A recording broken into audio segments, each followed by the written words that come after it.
Hey folks, welcome back to Farming Simulator 25 and the Kinlag expansion. I'm not going to call it the Highlands Fishing expansion because I'm less interested in the fishing at the moment. We're going to have a look at onions in this video and predominantly how they compare profitability wise to the other crops that are available in the game. But first I'm going to go through the process of dealing with onions just so that you're aware. Let's jump in the store first and have a quick look at the equipment you need to use to plant and harvest onions. So to do that, you do need to have the DLC enabled. They do work on the non-DLC maps. I did a bunch of my testing on Zolonka because it has nice uniform fields, and there were some things that we needed to test. So if we go into the onion pack bit, ignore the tractor and the trailers. First thing you need is the monosem planter. This is currently the only planter that lets you plant onions. And then harvesting wise, we've got the Highlands UMR 300 FC. This tops and essentially digs the onions out of the ground and drops them as a windrow on the ground. You then need something to pick them up. We've got the UR205. What this does is it picks that windrow up again, cleans the onions, and then drops them behind the tractor again. You can choose left, right, or center for that. We've then got the Roper Keller 2 RK22. Rolls off the tongue. This says it's a potato harvester. It can also be configured to pick up windrows of onions. It will not dig them out of the ground for you. They need to have already been picked up. So you have to use this guy first. And we'll talk about whether you want to use this guy or not in a little bit. The other option that you have, it's weird that they're not all shown together, is if we go down to onion harvesting, we have the Grimmy Varitron 470, which can again be configured as a potato harvester or an onion windrow picker-upper. Again, it will not harvest the onions from the ground. You have to use the Highlands to harvest them. This will pick the windrows up for you. And this is obviously a bigger machine. So harvesting onions is a multi-step process. In terms of planting them, it's pretty similar to what you've done with other crops. And I'm not going to show you the whole process. We're just going to do a little bit. So, steering assist, because that makes life easier.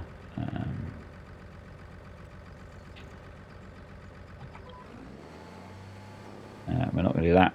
We want to lift that one up because I have the wrong implement selected.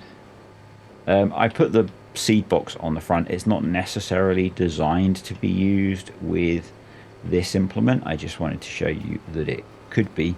The capacity of the onion seeder is tiny, but it's okay because the amount of seed that's used is incredibly small. So I wouldn't worry. And you can see that the seed that we're using is not actually going down, but we are actually planting. One hopes. There we go. So we are actually planting onions. It's like a 4 decimal place digit number or something like that. The amount of seed that's used, it's ridiculously small. So yeah, do not worry. It is actually planting. It just really doesn't use very much seed. So the planting window for onions is March to April, and as I said, you can plant onions on a map that isn't just this map. I did my testing on Zolonka around some of the subtleties of harvesting onions, which we'll talk about in a bit. But you do need to use the kit from the DLC to have it work.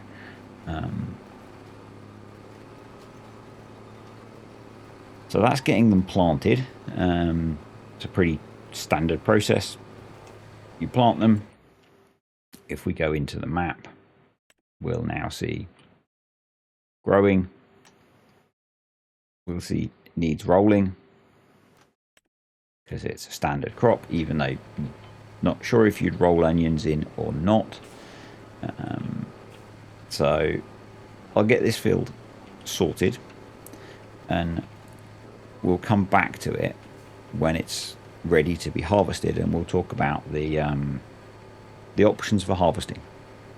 So it is a fine Scottish August day. The rain is only slightly sideways, and our onions are ready to harvest. So as I said, we really don't have one option, but we have some variation around that. We'll go back into the store. So currently we have to use the UMR 300 FC to cut off the tops of the onions and lift them out of the ground and drop them as a windrow on the ground.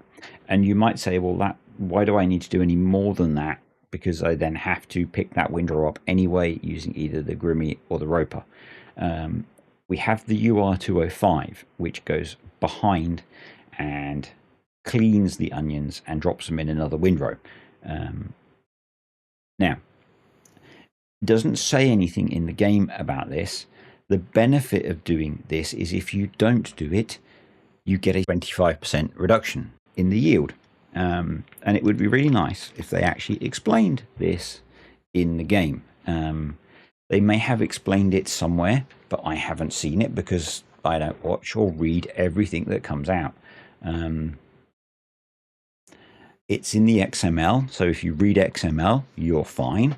And thankfully, it's not in XML that's buried in the protected stuff that's part of the DLC. It was actually in the patch 1.14 update to the fill types or the foliage XML. So it is available to read even if you don't have the DLC currently. And I've tested it separately, and it is true. So if you just run this guy, you get onions, drop on the ground, you can pick them up.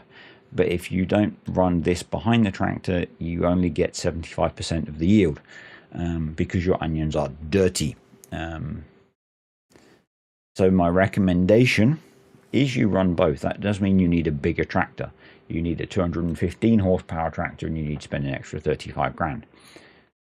Onions are a time expensive process. You've got to obviously plant them and stuff. That's not time expensive, but you've then got to run a 2.8 meter harvester over the field, and then you've then got to pick up that windrow. So you've essentially got to harvest it twice on a 2.8 meter windrow or 2.8 meter working width. So it's not quick. So to give you we'll do a quick demo. Buy that one. We'll buy that one. We need a tractor.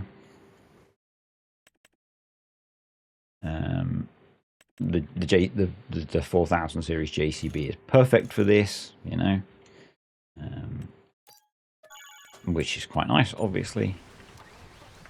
But you're looking at a lot of time and a lot of equipment to harvest these onions. Haven't tested whether harvesting in the rain affects us. The game will tell us pretty quickly if it does. So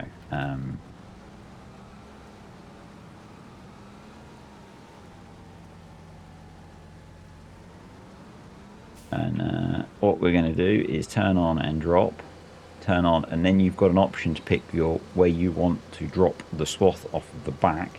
You can go left, right, or middle. And depending on how you're doing that, what you might want to do is pick a side, and then as you're going up and down, it might reduce the work. I'm just going to go for the middle because it's easier. Particularly if you want to use a worker, it's easier to use the middle, obviously. If you drop to the left and then you turn around and go the other way, you might get swaths that combine. So your harvester, or your not really harvester, your windrow lifter has to do a bit less work. But if you're trying to set up workers, that becomes more complex. So when I was doing my testing, I was using courseplay, and so having it drop down the middle was much easier because I could just copy the courseplay course. I'm sure someone will be throwing out videos on how to do onions with courseplay effectively really quickly. I mean, just setting it like this, you can just copy the course and it's absolutely fine. But there's probably a more effective way of doing it to speed up that process. But once you've done this bit, and you've got to do the whole field through that process, you then need to lift the swath, and you've got the option of either the Grimmy or as a self-propelled option, or if you go under potato technology, you've got the roper, which you can set up to be onions, because I just want to do a quick demo to make it easy, because we're really here for the data, aren't we? We'll just grab this guy because he's self-propelled. Unfold it.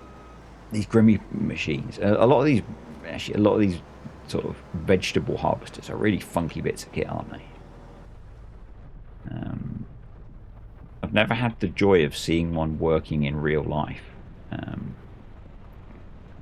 Actually, I was going to say, no, we don't have... Do we have real working cameras there? Maybe? Is that real working cameras? I stop everything. Yes. We have working cameras, I think. To some extent, because it doesn't seem to be showing the animation. That was not the button I meant to press. I meant to press that one. So you can see an outside view. But yeah. So that's the process of planting and harvesting onions. It is going to be quite time consuming. Now, there is a reason it is going to be quite time consuming. So if we stop that, I'm just going to double check the difficulty setting that I'm on before we talk about pricing.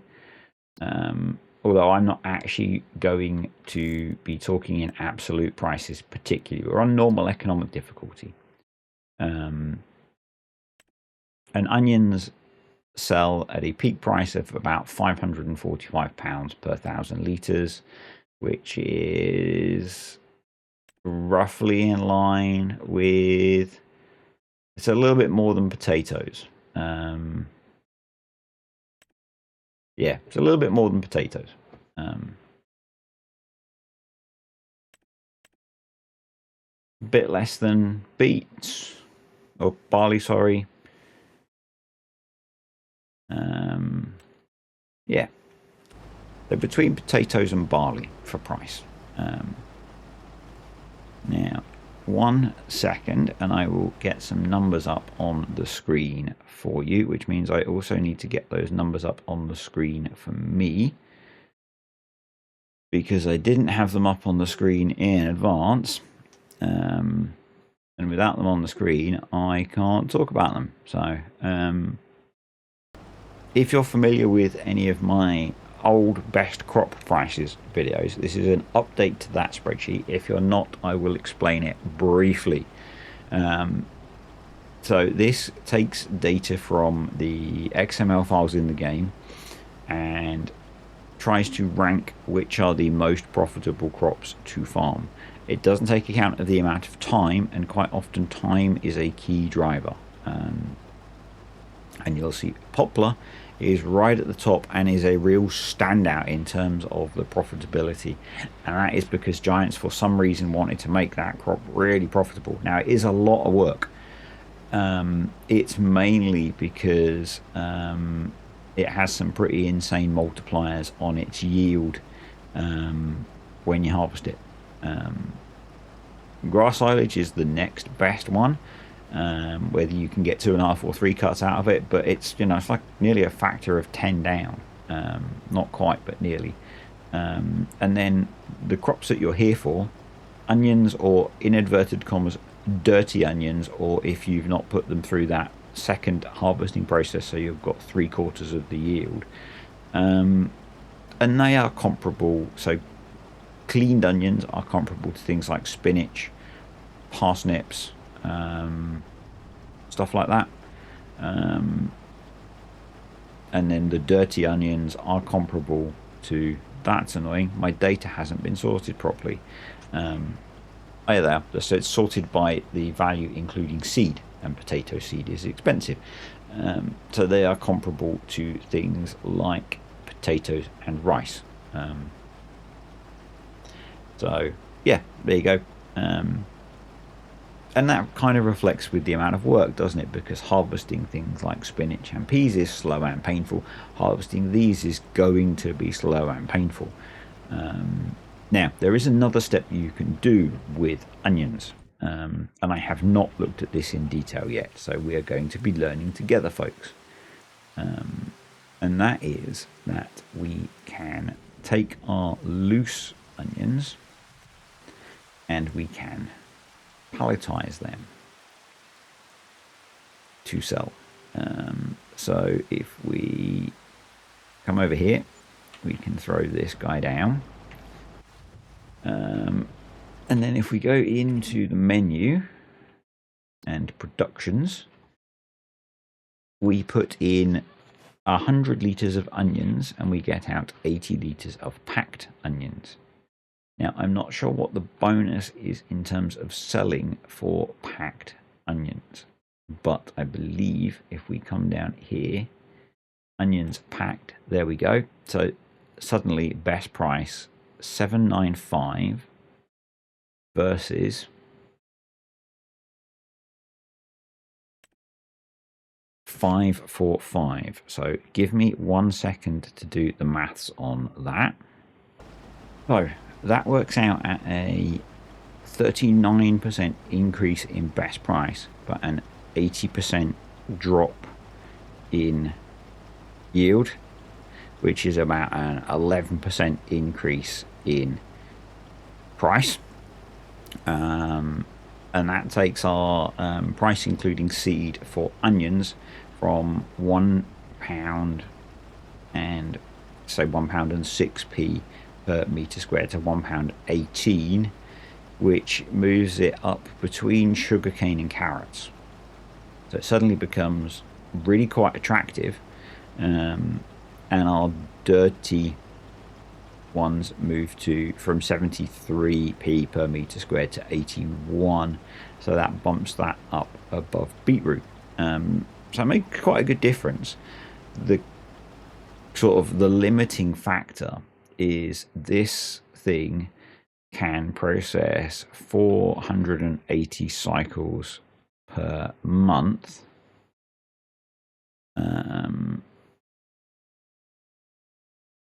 at 100 litres per cycle, which is only 48,000 litres of onions per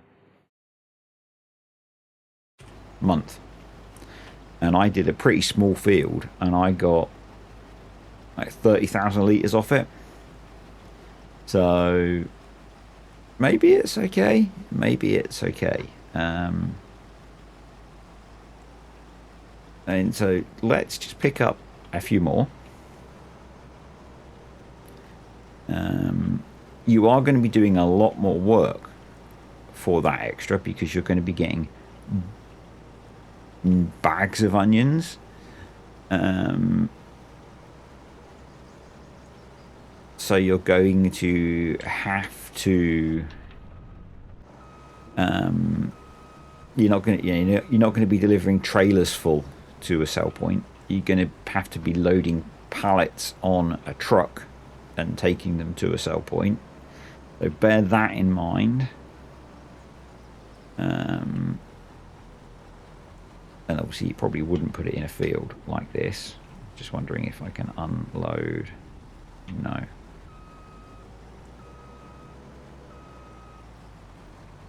Oh, yep.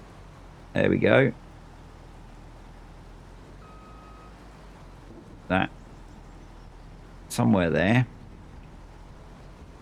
is a magical point I can unload the harvester. There we go. And if we you activate,